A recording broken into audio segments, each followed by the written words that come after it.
Assalamualaikum warahmatullahi wabarakatuh. Selamat siang. Perkenalkan, nama saya Hendro Zulmadani, SKM.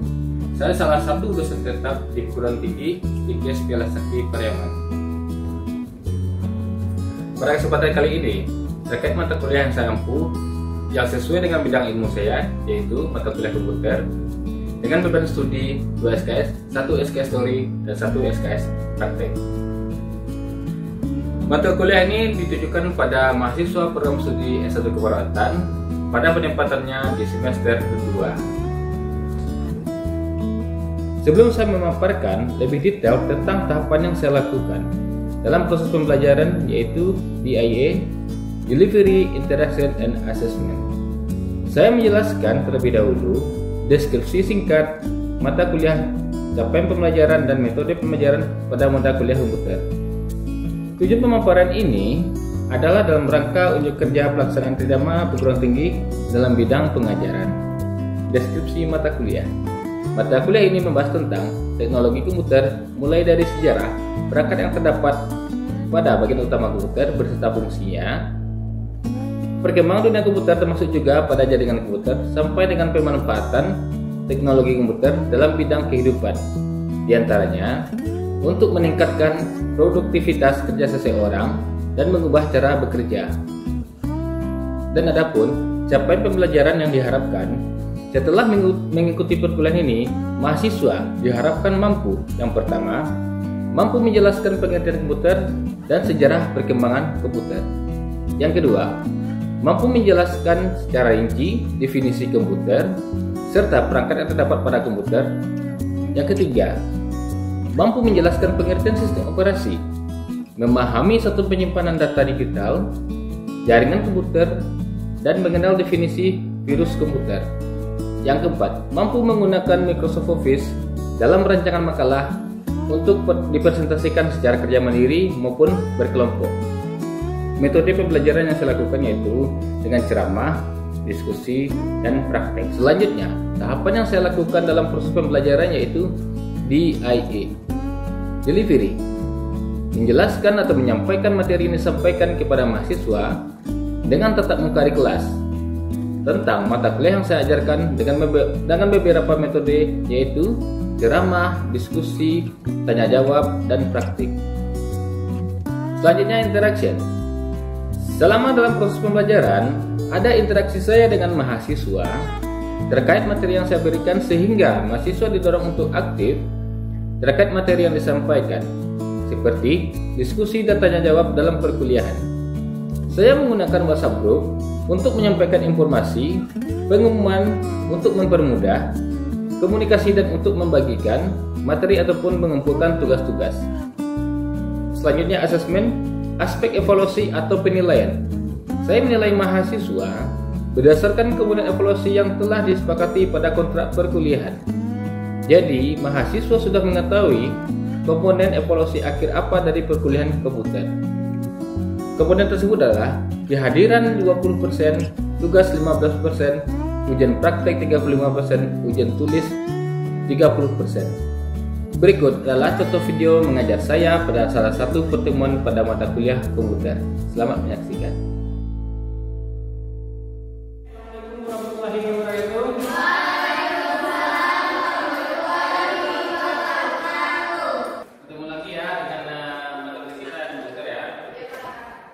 Apa kabar hari ini?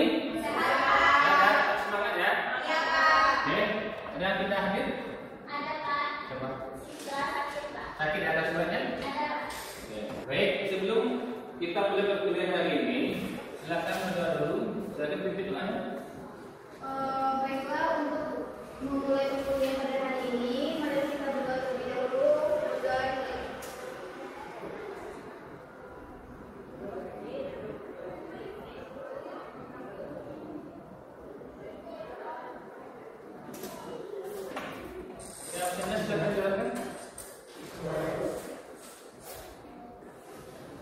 Sebelum kita mulai perkuliahan hari ini dengan materi selanjutnya, Bapak mereview sedikit tentang materi sebelumnya.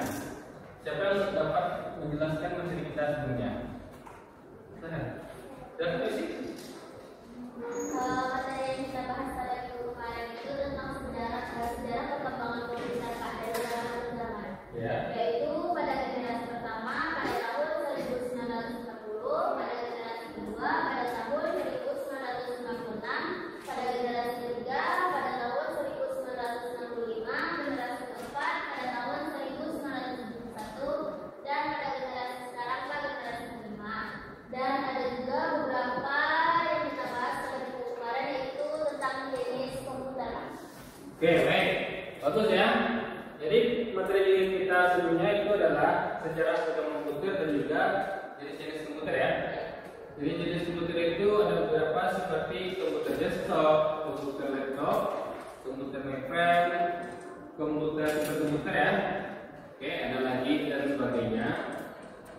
Baik, kita masuk pada materi selanjutnya, yaitu adalah sistem komputer dan elemen utama komputer. Sebelum kita mulai, jelaskan dulu apa capaian pembelajarannya. Capaian pembelajarannya adalah mahasiswa mampu mendefinisikan sistem komputer beserta elemen utama komputer dan memahami fungsi serta bagian-bagian hardware, software, dan hardware. Oke, tanya. Kita masuk pada sistem komputer. Sistem komputer adalah kumpulan perangkat-perangkat komputer yang saling berhubungan dan terintegrasi satu sama lain untuk melakukan proses pengumpulan data sehingga dapat menghasilkan informasi yang diharapkan oleh penggunanya. Oke, selanjutnya tujuan sistem komputer. Apa itu sistem komputer? Adalah mengolah data untuk menghasilkan informasi yang bermanfaat bagi penggunanya, mendukung berbagai aktivitas seperti informasi yang dihasilkan oleh sistem komputer digunakan untuk berbagai keperluan termasuk pekerjaan, pendidikan, hiburan, dan pengambilan perusahaan.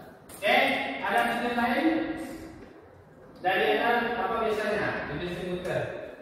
Silakan. Silakan berdiri. Ya. Tujuan komputer menurut saya sendiri yaitu untuk mempermudah pekerjaan seperti mencari ataupun membuat suatu materi. Oke, baik. Jadi tujuan itu banyak ya. Jadi tujuannya itu seperti bilang apa tadi? Tadi ya, untuk mencari materi juga. Oke, lanjut. Perangkat fisik sistem komputer. Apa saja perangkat fisik sistem komputer?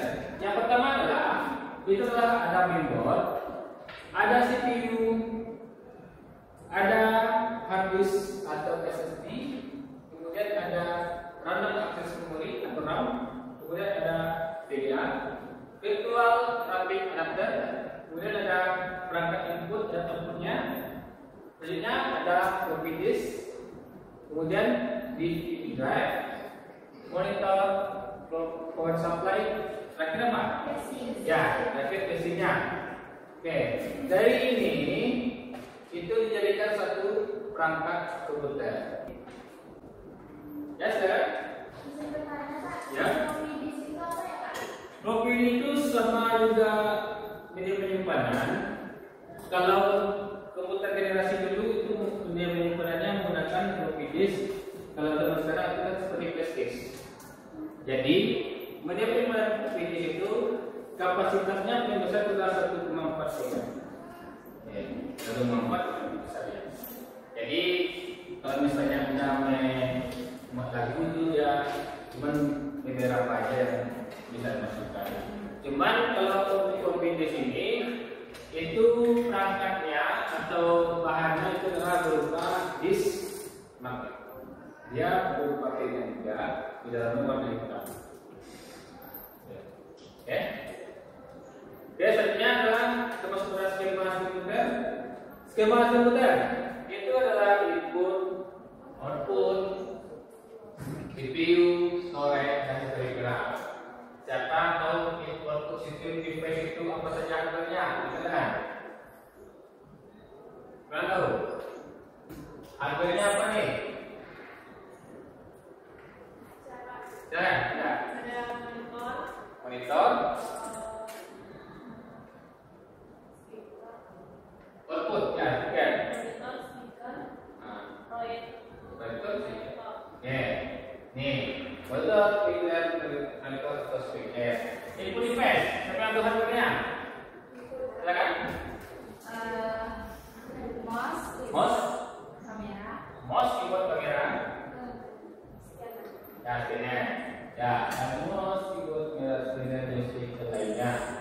CPU, sudah tahu?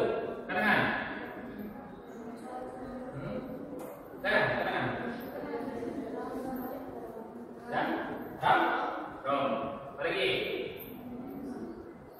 Nih, RAM, ROM, proses. Kemudian ada storage, disk yang HDD.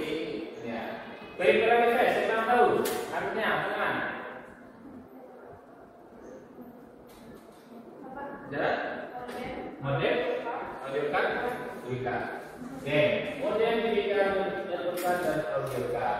Semua ini berhubungan ke CPU. Central Processing Unit. Oke, selanjutnya dalam sekedar elemen utama komputer. Elemen utama komputer itu ada hardware, software, dan firmware.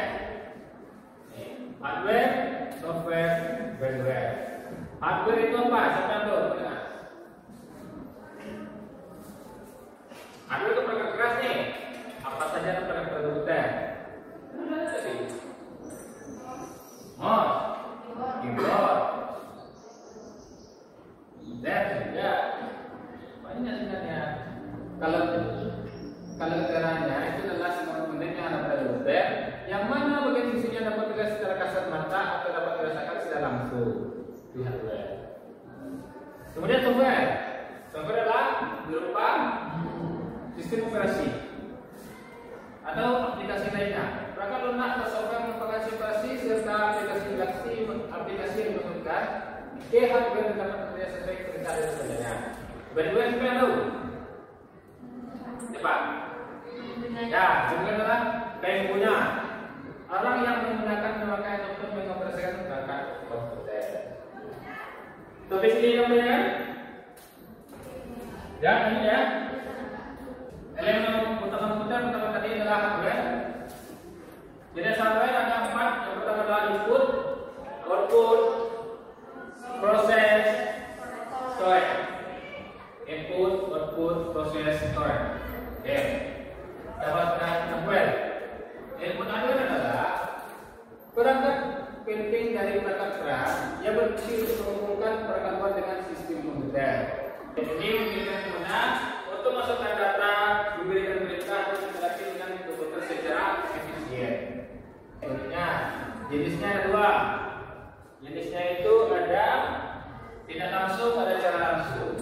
Yang secara langsungnya itu adalah keyboard, mouse, scanner. Dan tidak langsungnya itu adalah hard disk, flash disk, disk. Tidak langsung, tidak langsung. Ini adalah mengirimkan data ke dalam komputer tanpa perlu dijaga penyimpanan tambahan. Contohnya tidak langsungnya, komputer menyimpanan sebagai perangkat memasukkan data ke dalam komputer. Oke, ini hasilnya. Paham ini? Benar kan? Tidak? Tadi ya. Lanjut pada output hardware. Inilah perangkat keras komputer yang berfungsi menampilkan atau menghasilkan informasi dari hasil pemrosesan data. Umumnya, sebagian besar perangkat luaran dirancang untuk digunakan oleh pengguna sehingga mereka dapat menerima data yang telah diproses oleh komputer dan mengubahnya menjadi bentuk audio, video, dan reproduksi visi. Contohnya, contoh outputnya adalah video, audio, dan frekuensi. Video apa hardware-nya? Apa? Ini monitor ya. Video di sini dalam monitor hardware-nya. Kemudian audio, apa itu hardware-nya? Ya, headphone. Tuh, betul ya. Apa lagi? Headphone. Ada ini speaker.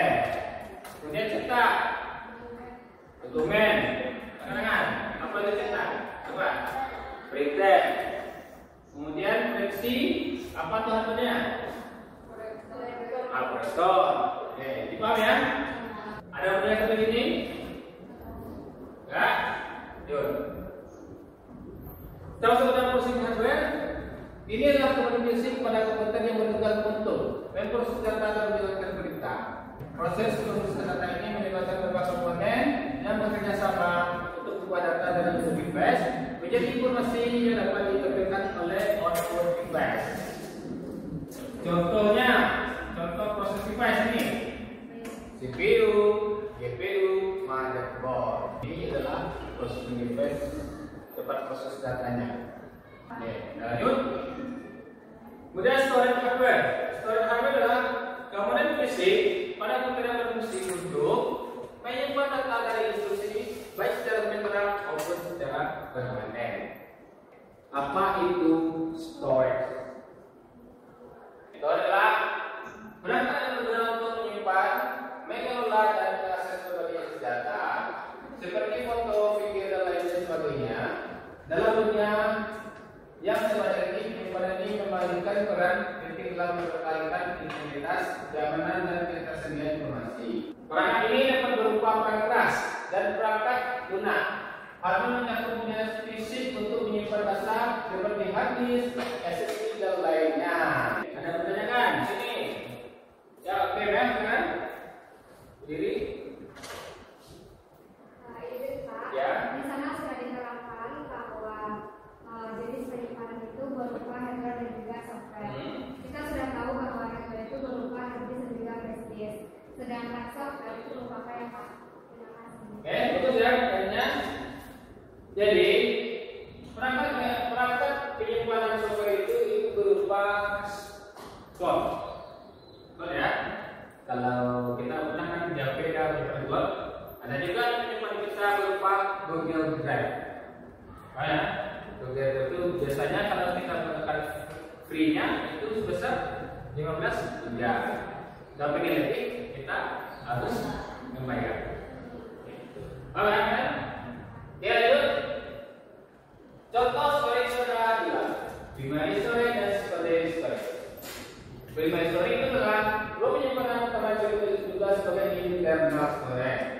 Jenis ini adalah lebih dari CPU yang menyimpan instruksi program, data, input, serta hasil pemrosesan besar lainnya. Hardware-nya apa saja? Siapa yang tahu hardware-nya? Primary storage. Ya, ada terus. Ada RAM sama Ya, RAM sama ROM. Kemudian storage, apa saja penyimpanannya? Siapa yang tahu? Ayo. Yang lain itu yang lain. Kalau jadi berapa? hard disk, Hard disk, CD, CD, flash disk, flash disk. SSD. Ya, jadi ini lagi ya. Ini penyimpanan terletak di kedua perangkat komputer dan umumnya digunakan untuk menyimpan program data pemerintah sebagainya. Lanjut. Memory storage ini ada memori, kemudian ada ROM, read only memory. Bedanya apa? Karena proses memori ini adalah layanan penyimpanan sementara mentransfer data dari hard disk di prosesor. Sedangkan ROM itu adalah data simpan tanpa dapat membuat dan menulis. Jadi kita tidak bisa membuat menulisnya atau istilah kita tidak bisa mengeditnya. Itu sifatnya. Di mana ROM ini batasi untuk membaca kata-kata simpan secara permanen dalam jenis komputer. Lanjut. Kemudian pada storage itu hanya hard disk ya, hard disk dulu ya. Kemudian ada SSD, kemudian ada CD atau juga compact disk, kemudian ada DVD. DVD dan CD itu ada hal dua yang menarik. Di mana kita sama nih, CD dan DVD, apa perbedaannya? Nah, di sini dan selain Perbedaan CD dan DVD, Pak, kalau CD itu kapasitasnya lebih kecil, sedangkan DVD itu kapasitasnya lebih besar atau lebih tinggi, Pak. oke, jadi benar ya. Jadi kalau CD itu jawaban bagus juga, bagus juga. CD adalah itu penyimpanannya berbeda dengan DVD. CD itu penyimpanannya kalau kurang lebih 700 MB. Kalau DVD itu penyimpanannya 4 GB. Jadi mega juga kan beda nih. Giga mega bedanya. Jadi lebih besaran DVD pada CD. Oke, paham? Oke, lanjut pada flash disk. Oke, flash disk ya. Sekarang flash disk itu udah besar-besar ya. Ada 1 tera, ada 2 tera. Karena flash disk itu besar-besar udah berat juga.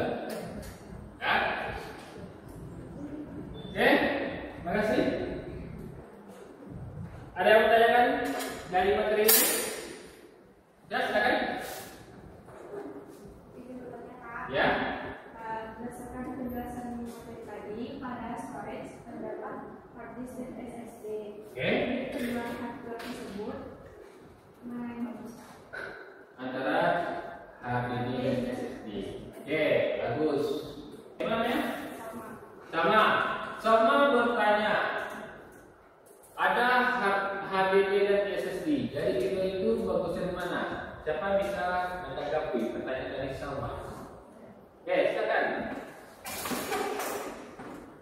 Saya akan menjawab pertanyaan dari Salman. Hard disk itu menggunakan piringan dan lebih lambat dan membaca data.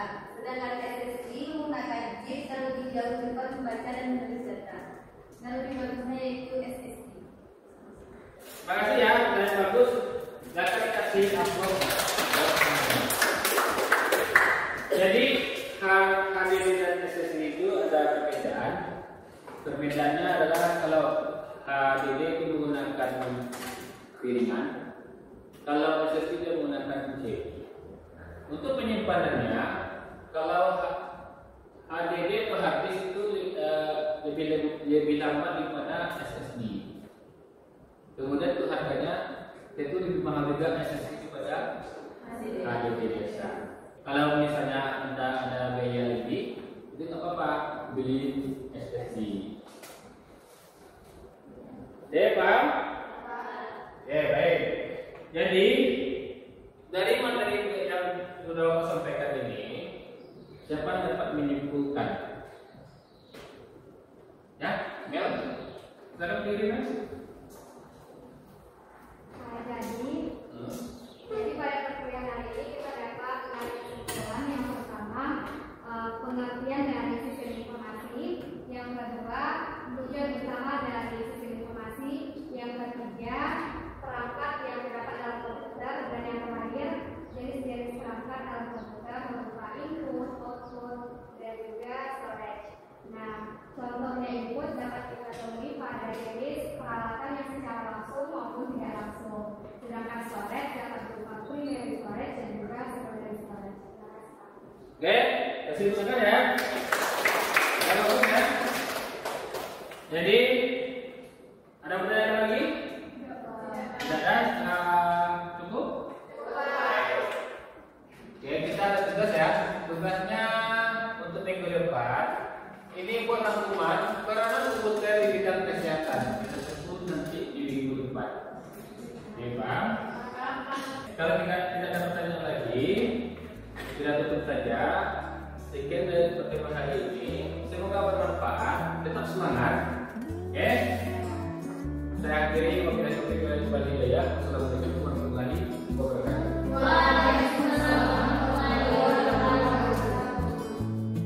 Demikianlah deskripsi mengenai mata kuliah komputer serta salah satu proses perkuliahan yang telah saya lakukan.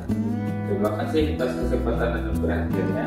Wassalamualaikum warahmatullahi wabarakatuh.